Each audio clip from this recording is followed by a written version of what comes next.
کہ ہم جو یہ میلاد شریف مناتے ہیں، لوگ کہتے ہیں یہ بدعت کرتے ہیں. سنا ہے آپ نے؟ نہیں سنا؟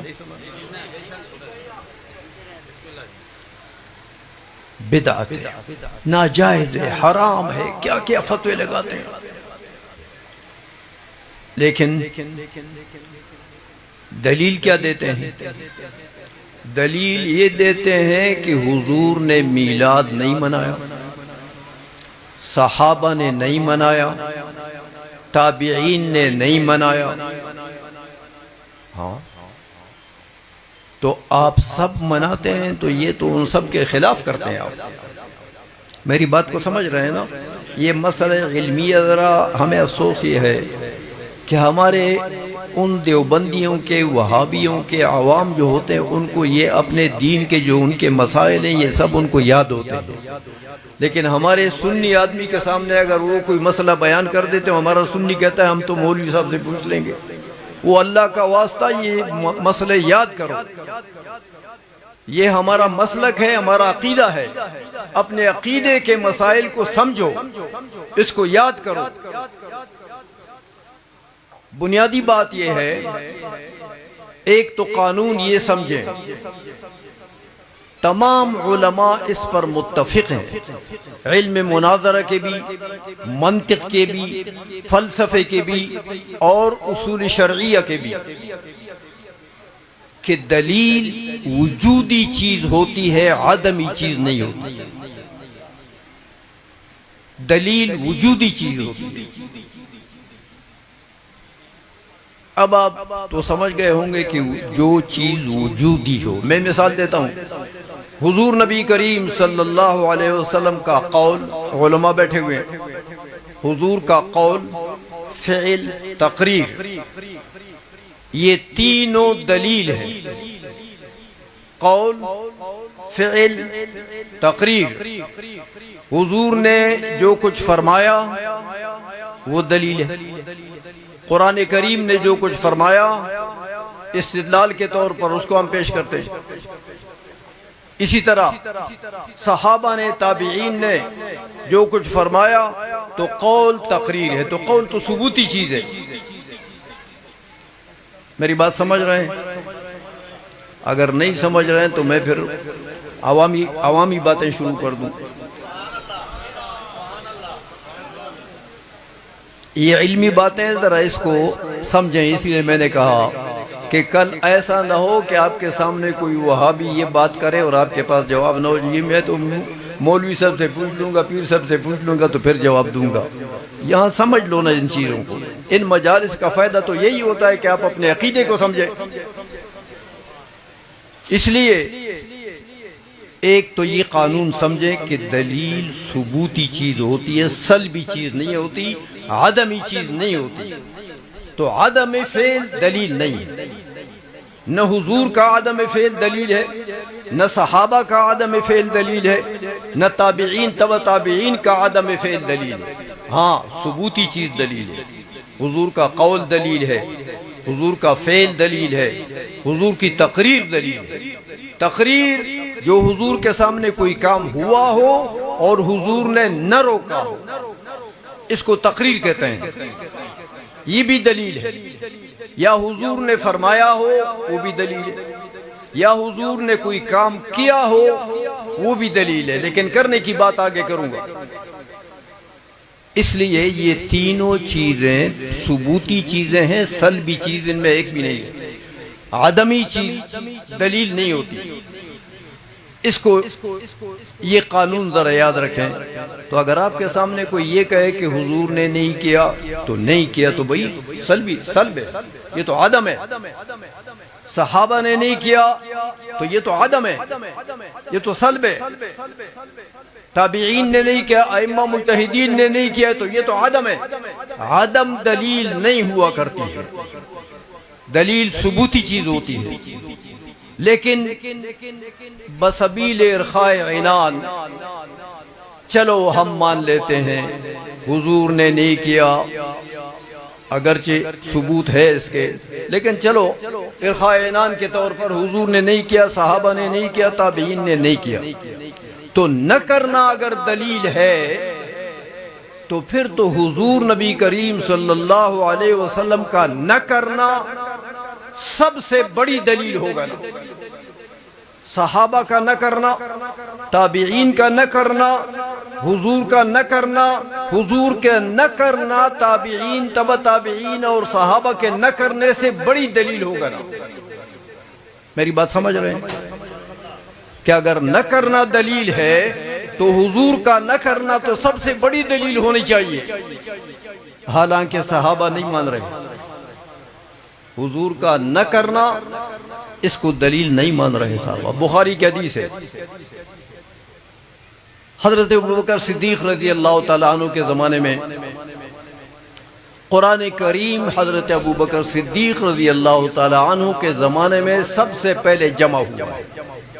اس سے پہلے قرآن کریم کا کوئی حصہ، کوئی آیت کسی ہڈی پر لکھی ہوئی ہے، تو کوئی کسی کھجور کے پتے پر لکھی ہوئی ہے، تو کوئی آیت جو ہے وہ کسی اور پتھر پر لکھی ہوئی ہے۔ ایسی تو وہ آیات اور قرآن کریم کی صورتیں وہ منتشر تھی، یعنی بکھرے ہوئے، آیتیں بکھری ہوئی تھی، ایک جا نہیں تھی۔ سب سے پہلے جو قرآن جمع ہوا وہ ابوبکر صدیق رضی اللہ تعالیٰ کے زمانے میں جمع ہوا۔ لیکن کیسے جمع ہوا؟ اب یہ واقعہ سنیں۔ حضرت عمر رضی اللہ تعالی عنہ اصل میں 70 قراء حضور نبی کریم صلی اللہ علیہ وسلم کے پاس ایک قوم آئی اور انہوں نے علماء مانگے کہ ہمارے پاس کچھ علماء بھیجیں تاکہ وہ ہمیں دین پڑھائیں۔ حضور نبی کریم صلی اللہ علیہ وسلم نے 70 علماء بھیجے۔ وہ 70 قراء کے نام سے علماء جانتے ہیں، تو وہ 70 قراء کے ساتھ فراڈ ہوا اور ان کو شہید کیا گیا۔ وہ واقعہ لمبا ہے، ادھر نہیں جاتا ہوں، لیکن بہرحال ان علماء کو شہید کر دیا گیا۔ جب وہ شہید ہوئے تو حضرت عمر رضی اللہ تعالی عنہ حضرت ابوبکر صدیق کے پاس آئے۔ خلیفۃ المسلمین تھے اس وقت ابوبکر صدیق۔ حضرت عمر آئے رضی اللہ تعالیٰ عنہ اور ابوبکر صدیق سے انہوں نے یہ عرض کی کہ جناب قرآن کریم کو جمع کرنا چاہیے، ورنہ اگر اسی طرح قراء اور علماء شہید ہوتے رہے تو قرآن تو ضائع ہو جائے گا۔ اگلی امت کو، آنے والے لوگوں کو تو قرآن نہیں ملے گا پھر، اسی لیے کہ تتر بتر کوئی آیت ادھر ہے تو کوئی ادھر ہے، تو کوئی پتھر پر لکھا ہوا ہے، تو کوئی ہڈی پر لکھی ہوئی ہے، تو کوئی پتے پر لکھا ہوا ہے۔ تو یہ تو جمع کرنا ہر کسی کا کام نہیں ہے، قرآن ضائع ہو جائے گا۔ اگر اسی طرح کے قراء اور علماء شہید ہوتے رہے تو قرآن ضائع ہو جائے گا۔ لہذا قرآن کو جمع کرنا چاہیے۔ ابوبکر صدیق رضی اللہ تعالیٰ عنہ کو یہ تجویز پیش کی حضرت عمر نے رضی اللہ تعالیٰ عنہ۔ ابوبکر صدیق سب کیا جواب دے دیں؟ وہی کیف افعل ما لم یفعل رسول اللہ صلی اللہ علیہ وسلم، میں وہ کام کیسے کروں جو حضور نے نہیں کیا۔ یہ نہ کرنا سمجھا رہا ہوں آپ کو کہ نہ کرنا کوئی دلیل نہیں ہے۔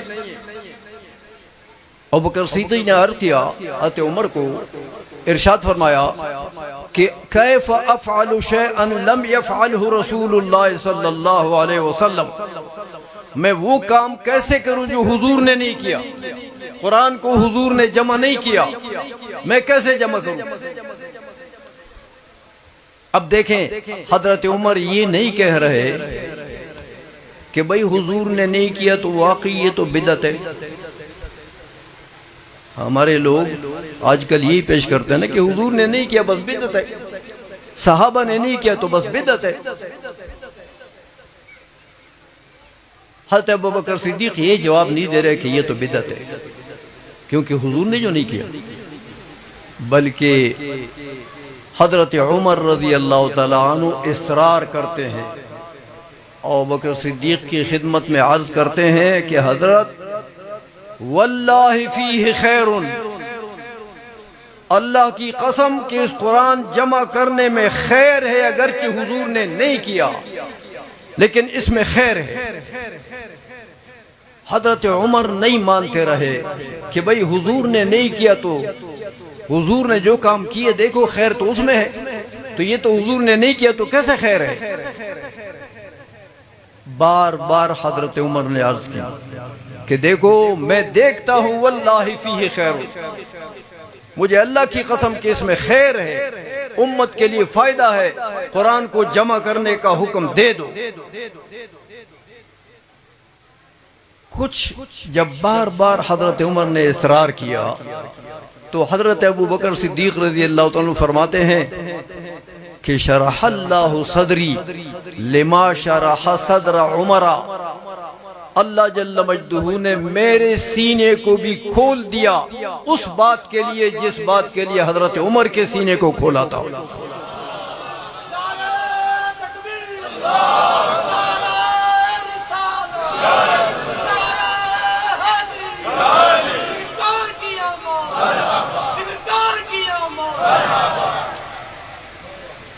حضرت ابوبکر صدیق فرماتے ہیں کہ حضرت عمر کے سینے میں جو بات آئی تھی کہ اس میں خیر ہے، اگرچہ حضور نے نہیں کیا لیکن اس میں خیر ہے، تو میرے سینے میں بھی بات آ گئی اور میں بھی مان گیا کہ واقعی اس میں خیر ہے، آنے والی امت کے لیے خیر ہے۔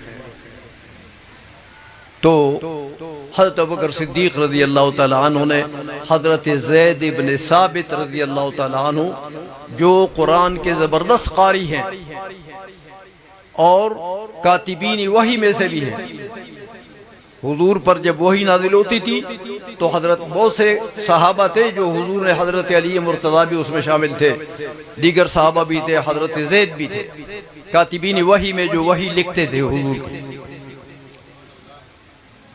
وہ حضرت زید بن ثابت جوان تھے اس وقت، ابوبکر صدیق رضی اللہ تعالیٰ نے ان کو بلا کر فرمایا کہ قرآن عظیم کو جمع کرنا چاہیے۔ قرآن کے قاری تھے زبردست حضرت زید بن ثابت، اور قرآن کریم ان کے ہاتھوں سے کتابت جگہ جگہ موجود تھی، جن چیزوں پر کتابت تھی۔ تو حضرت ابوبکر صدیق رضی اللہ تعالیٰ عنہ نے ان کو حکم دیا کہ قرآن جمع کرنا چاہیے۔ حضرت زید بن ثابت بھی وہی بات کرتے ہیں جو حضرت عمر نے کی، حضرت ابوبکر صدیق نے کی تھی کہ کیف افعل شیئا ما لم یفعل رسول اللہ صلی اللہ علیہ وسلم، میں کیسے وہ کام کروں جو حضور نے نہیں کیا۔ دیکھیں یہ دوسرا مرتبہ ہے، جو کام حضور نے نہیں کیا حضرت زید بن ثابت کہتے ہیں میں کیسے وہ کروں۔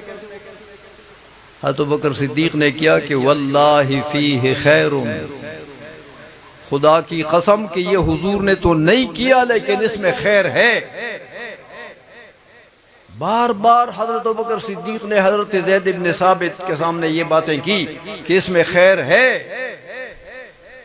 حضرت زید بن ثابت بھی فرماتے ہیں پھر بعد میں 2-4 مرتبہ جب ابوبکر صدیق نے سمجھایا تو کہتے ہیں کہ اللہ جل مجدہ نے میرے سینے میں بھی وہ بات بٹھا دی جو حضرت عمر اور ابوبکر صدیق کے سینے میں بٹھائی تھی۔ میں بھی سمجھ گیا کہ واقعی قرآن جمع کرنے میں خیر ہے۔ تو اس کے بعد حضرت زید بن ثابت فرماتے ہیں کہ میں نے تو ذمہ اٹھا لی، جب میرے ذہن میں بات آ گئی تو قرآن جمع کرنے لگا، لیکن قسم اٹھاتے ہیں کہ خدا کی قسم اگر ابوبکر صدیق امیر المومنین رضی اللہ تعالی عنہ مجھے حکم دیتے کہ یہ پہاڑ اٹھا کر دوسری جگہ لے جاؤ تو میرے لیے وہ آسان تھا، اور قرآن جمع کرنا بڑا مشکل تھا میرے۔ لیکن بہرحال دونوں صاحبین شیخین کا ان کے اوپر اعتماد تھا، اس لیے حضرت زید بن ثابت رضی اللہ تعالی عنہ نے قرآن جمع کیا مجموعی شکل میں۔ قرآن کریم جو ہمارے پاس موجود ہے یہ ابوبکر صدیق رضی اللہ تعالیٰ عنہ کے حکم سے حضرت زید بن ثابت نے جمع کیا، اور ہمارے اور آپ کے پاس واللہ خیر ہے اس میں کہ نہیں ہے۔ اگر قرآن کریم اسی طرح ایک آیت کہیں ہوتی دوسری آیت کہیں ہوتی تو پہلے تو آج تک ہمارے تک تو پہنچتی نہیں، لیکن اگر پہنچ بھی جاتی تو پھر کون سمجھتا اس کو، اور کون سمجھتا کہ کس آیت کا تعلق کس صورت سے ہے؟ اس لیے یہ کام کیا۔ میں نے یہ حدیث اس لیے بیان کر دی کہ آپ دیکھیں حضور نے ایک کام نہیں کیا۔ حضرت عمر کیا کہتے ہیں؟ واللہ فیہ خیر۔ حضور نے نہیں کیا، حضور نے نہیں کیا۔ نہ کرنا اگر دلیل ہے تو حضور کا نہ کرنا تو پھر سب سے بڑی دلیل ہوگی نا۔ حضور نے نہیں کیا، قرآن کو جمع نہیں کیا، لیکن صحابی نے اس کو دلیل بنایا۔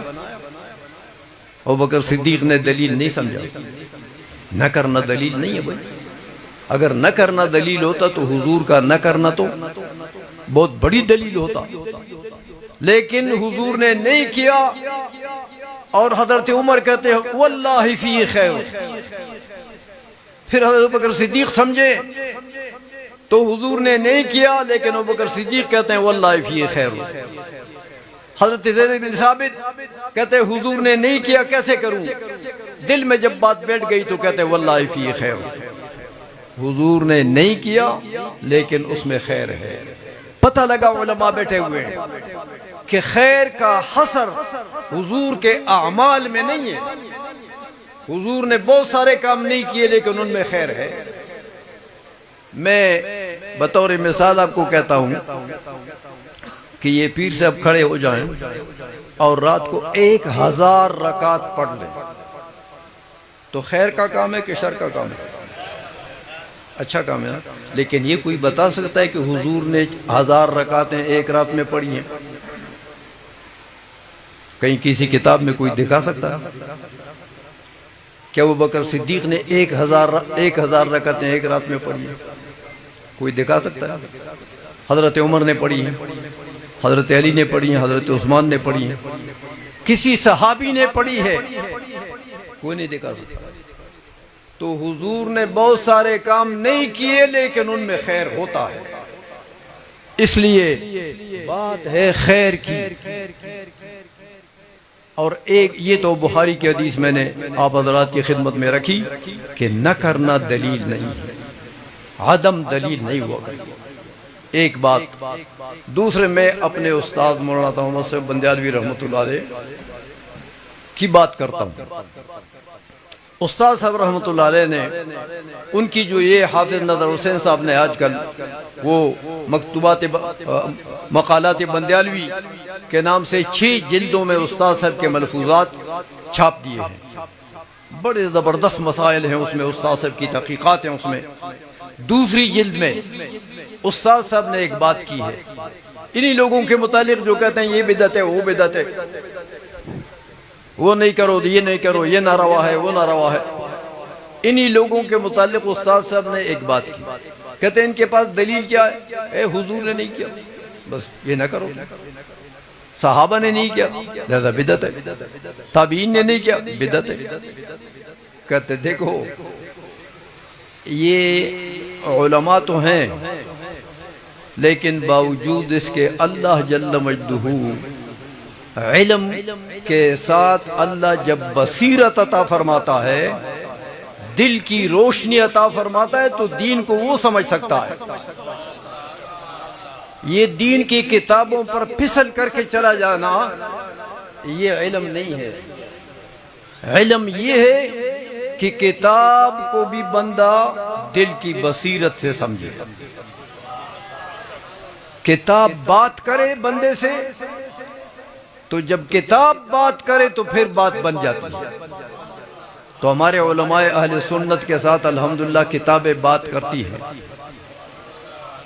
کتابیں بات کرتی ہیں۔ اور دیکھو میں کبھی کبھی یہ بات کہتا ہوں کہ اعلیٰ حضرت کے فتاوے کو دیکھو، اعلیٰ حضرت عظیم البرکت حضرت شاہ احمد رضا خان فاضل بریلوی رحمۃ اللہ علیہ کے فتاوے کو دیکھیں.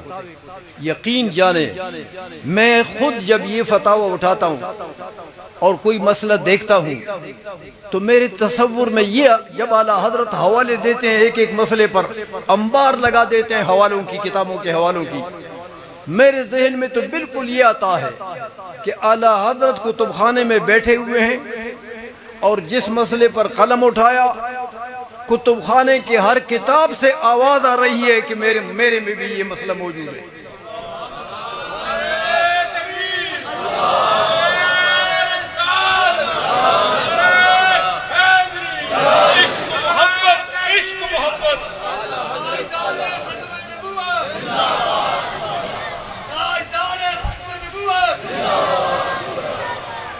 کیونکہ یہ اعلیٰ حضرت کا فتاوہ دیکھتے ہوئے یہ نہیں معلوم ہوتا کہ یہ کسبی علم ہے. بھئی کسبی علم تو 2-4 حوالوں تک ہوگا نا ہر مسئلے پر, تو یہ مسائل کا آپ کو حوالوں کا جو انبار لگا دیتے ہیں اعلیٰ حضرت, یہ تو کسبی علم نہیں ہے. یہ تو ایسا لگتا ہے کہ جب اعلیٰ حضرت نے قلم اٹھایا کسی مسئلے پر کتب خانے کے ہر کتاب سے آواز آ رہی ہے کہ میرے اندر بھی یہ مسئلہ ہے, میرے اندر بھی یہ مسئلہ, میرے اندر بھی یہ مسئلہ, مجھے بھی لکھ لو, مجھے بھی لکھ لو. ایسا لگتا ہے بیٹا. تو علماء اہل سنت کے ساتھ کتاب بات کرتی ہے, کتاب بات کرتی ہے, اس لیے ان کی دل روشن ہوتا ہے, اور جس کے دل میں روشنی ہوتی ہے کتاب پھر اس سے بات کرتی ہے, کتاب اپنا آپ سمجھاتی ہے. پھر تو استاد صاحب کے متعلق میں بات کر رہا تھا کہ مقالات بندیالوی کے دوسرے جلد میں اعلیٰ حضرت استاد صاحب رحمۃ اللہ علیہ نے یہی بات کی ہے کہ دیکھو یہ لوگ کہتے ہیں حضور نے کیا نہیں, تو یہ بتائیں کہ دلائل شرعیہ کتنے ہیں. علماء بیٹھے ہوئے ہیں, دلائل شرعیہ تو 4 ہیں. کتاب اللہ قرآن کریم سب سے پہلے مرتبے کی دلیل, قرآن میں اگر ہے تو بس مسئلہ ختم ہو گیا, اس کے بعد پھر دوسری دلیل کی ضرورت نہیں ہے. اور اس پر ایک حدیث بھی بتاؤں گا. دوسرے نمبر پر حضور نبی کریم صلی اللہ علیہ وسلم کا قول ہے, حضور کا قول, قول کے بعد حضور کا عمل ہے, عمل کے بعد تیسرا درجہ تقریر کا ہے حضور کا.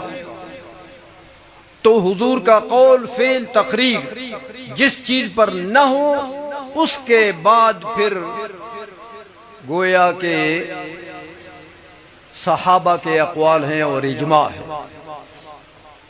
اور اس کے بعد پھر قیاس مجتہدین ہے.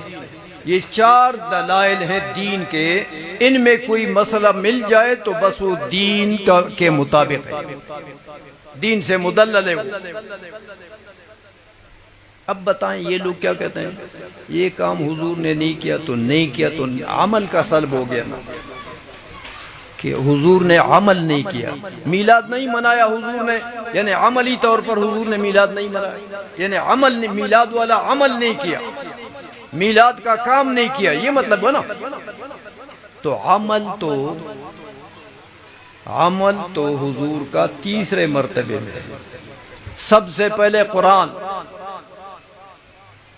اس کے بعد حضور کا قول, اور عمل ضعیف دلیل ہے بنسبت حدیث, قولی حدیث کے. اس لیے کہ علماء بیٹھے ہوئے ہیں, سب جانتے ہیں کہ عمل میں تو تخصیص کا احتمال ہے, کہ ہو سکتا ہے کہ یہ عمل حضور نے کیا تو یہ حضور کے ساتھ خاص ہو, امت کے لیے نہ ہو, امت کے لیے نہ ہو. جیسے دیکھو حضور نبی کریم صلی اللہ علیہ وسلم کی 9 بیویاں تھیں, کتنی بیک وقت حضور کی 9 بیویاں تھیں. تو کیا ہمارے اور آپ کے لیے یہ اجازت ہے؟ ہمارے لیے تو یہ فرما دیا کہ فَانْكِحُوا مَا طَابَ لَكُم مِّنَ النِّسَاءِ مَثْنَىٰ وَثُلَاثَ وَرُبَاعَ، ہاں 2 یا 3 یا 4، بس 4 سے زیادہ کی اجازت امت کو تو نہیں ہے۔ حضور کے پاس 9 بیویاں تھی، یہ حضور کی خصوصیت ہے، یہ عمل کسی اور کو اجازت نہیں ہے۔ اسی طرح بہت سے اعمال ایسے ہیں جو عمل ہیں حضور نے کیے ہیں، لیکن وہ حضور کی خصوصیات میں سے ہیں، وہ امت کے لیے نہیں ہے۔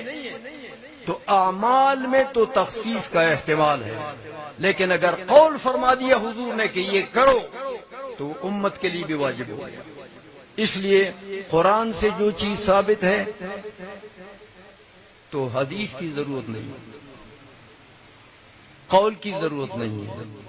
قول سے ثابت ہے تو عمل کی ضرورت نہیں، عمل سے ثابت ہے امت کے لیے بھی وہ عمل ہو تو پھر اس کے بعد تقریر کی ضرورت نہیں، اور حضور کی تقریر سے جو چیز ثابت ہو پھر صحابہ کے اقوال اور اجماع کی بھی ضرورت نہیں ہے، اور اجماع سے ثابت ہو تو قیاس کی ضرورت نہیں ہے۔ تو یہ دلائل کے مراتب ہیں۔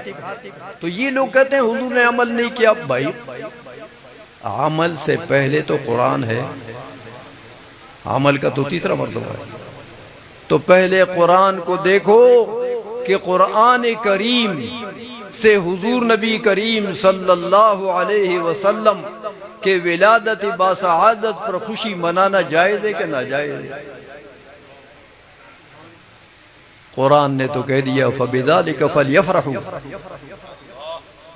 فَبِذَلِكَ فَلْيَفْرَحُوا۔ حضور کی آمد، حضور کی ذات اور قرآن عظیم جو کتاب اللہ ہے اس کا ملنا، قرآن نے کہا ان دونوں چیزوں پر فَبِذَلِكَ فَلْيَفْرَحُوا، مومنوں کے اس پر خوشی منانا چاہیے۔ ایک تو قرآن سے ثابت ہو جائے تو پھر قولی حدیث کی بھی ضرورت نہیں، ایک اور پھر بخاری کی بات کرتا ہوں آپ سے۔ امام بخاری نے بھی حضرت براء ابن عازب رضی اللہ تعالیٰ عنہ سے، جو بڑے جلیل القدر صحابی ہیں، ان سے ایک روایت نقل کی ہے۔ حضور نبی کریم صلی اللہ علیہ وسلم جب ہجرت کر کے مدینہ منورہ داخل ہو رہے تھے، مدینہ منورہ آ رہے تھے، تو امام بخاری نے یہ روایت حضرت براء ابن عازب سے نقل کی ہے۔ فرماتے ہیں کہ حضور نبی کریم صلی اللہ علیہ وسلم کی معیت میں تو مدینہ منورہ کے جلیل القدر صحابہ انصار وہ ساتھ تھے، اور مدینہ منورہ قباء سے چلے ہیں اور مدینہ منورہ آ رہے ہیں۔ مدینہ کا کیا حال ہے؟ حضرت براء ابن عازب فرماتے ہیں کہ دیکھو مدینہ منورہ نے بڑی خوشیاں دیکھی ہوں گی، لیکن اہل مدینہ کو حضور نبی کریم صلی اللہ علیہ وسلم کے آنے پر جو خوشی ہوئی، کائنات میں انہوں نے بھی یہ خوشی کبھی نہیں دیکھی۔ اور صرف یہ نہیں تھا، فرماتے ہیں کہ بچے اور بچیاں گھروں کے چھتوں پر چڑھ کر اور یہ آوازیں دے رہے تھے کہ جاء رسول اللہ، جاء رسول اللہ۔ یہ بچوں کی آوازیں تھی اس وقت، جاء رسول اللہ، جاء رسول اللہ۔ اور اہل مدینہ نے جو خوشیاں منائی ہیں، یہ بخاری کی حدیث میں آپ کی خدمت میں عرض کی کہ اہل مدینہ جتنے خوش ہوئے حضور کے آمد پر، یہ خوشی انہوں نے کبھی نہیں دیکھی تھی ایسی خوشی۔ لیکن ایک بات اور بھی بتاؤں، یہ بھی اس مقام پر تو نہیں ہے بخاری میں، لیکن دوسری کتابوں میں یہ بات بھی ہے کہ اہل مدینہ نے سب سے بڑی خوشی جو دیکھی وہ حضور کے آمد کی تھی، لیکن اہل مدینہ نے سب سے بڑا غم جو دیکھا وہ حضور کے وصال کا تھا۔ جب حضور تشریف لے گئے، وہ ایک حدیث یاد آ گئی ہے، ایک موقع پر حضور فرماتے ہیں کہ جن عورتوں سے خطاب کرتے تھے اس وقت خواتین سے، لیکن بات تو عام ہے، جس کے 3 نابالغ بچے فوت ہو گئے، ان کی شفاعت کی وجہ سے اللہ اس کے ماں باپ کو بخش دے گا۔ حضور نے فرمایا، تو ام المومنین حضرت عائشہ صدیقہ رضی اللہ تعالی عنہ نے عرض کی کہ یا رسول اللہ، جس کے 2 بچے فوت ہوئے ہیں تو وہ؟ حضور نے فرمایا جس کے 2 فوت ہوئے ان کو بھی اللہ بخش دے گا، ان کو بھی اللہ بخش دے گا۔ تو پھر عرض کی یا رسول اللہ جس کا 1 فوت ہوا نابالغ،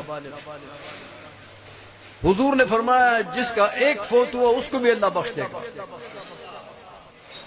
پھر عرض کی کہ یا رسول اللہ جس کا 1 بھی فوت نہیں ہوا، جس کا 1 بھی نابالغ بچہ فوت نہیں ہوا، اس کا کیا ہوگا؟ حضور نے فرمایا انا فرط من لا فرط له لن يصابوا بمثلی۔ حضور نے فرمایا کہ میں جن کا بچہ فوتگی کے بچے کے غم کو جس نے برداشت نہیں کیا، اس نے میرے جانے کے غم کو تو برداشت کیا ہے نا۔ جن کو وہ صدمہ نہیں پہنچا تو میرے فراق اور میری جدائی کا صدمہ تو اس کو پہنچا ہے، لہذا میرے جدائی اور میرے جانے کی وجہ سے جو صدمہ جس کو پہنچا، اللہ جل مجدہ اس کی برکت سے اس کی مغفرت فرما دے گا۔ تو دیکھیں حضور کا جانا یقیناً غم ہے، افسوس ہے، اور جس مسلمان نے بھی حضور کے جانے کا تصور کیا اور ایک صدمہ اس کو لگے گا، ایمان کا تقاضا ہے کہ صدمہ لگے گا، وہ صدمہ حضور نے فرمایا بس اسی صدمے کی برکت سے اس مسلمان کو اللہ بخش دے گا۔ تو عرض میں یہ کر رہا تھا کہ استاد صاحب فرماتے ہیں اپنی کتاب میں کہ یہ عدم، یہ لوگ ان کے پاس بڑی دلیل یہ کہ فلاں صحابہ نے نہیں کیا، تابعین نے نہیں کیا، تو بھئی نہ کیا یہ تو عمل کا سلب ہے، اس سے قبل دلیلیں اور موجود ہیں جو قرآن کریم ہے اور حضور کے اقوال ہیں۔ تو جب یہ ان دلائل میں موجود ہے مسئلہ، تو عمل کی تو ضرورت ہی نہیں ہے، عمل کی تو نوبت ہی نہیں آئے گی۔ اس لیے میں گزارش کرتا ہوں آپ حضرات سے کہ یہ اپنا دین سمجھے، اپنا عقیدہ اہل سنت و جماعت کا سمجھے۔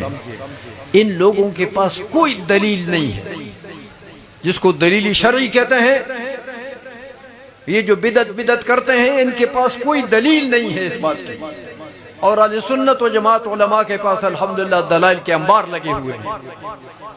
اس لیے اپنا دین سمجھیں آپ حضرات، اپنا عقیدہ سمجھیں، اہل سنت کے عقیدے کو سمجھیں۔ ہمارا عقیدہ بڑا مضبوط ہے، بڑا مدلل ہے، قرآن و حدیث سے ثابت ہے، لیکن ان کو سمجھنا چاہیے۔ یہ ایک مسئلہ میں نے آپ کو سمجھا دیا۔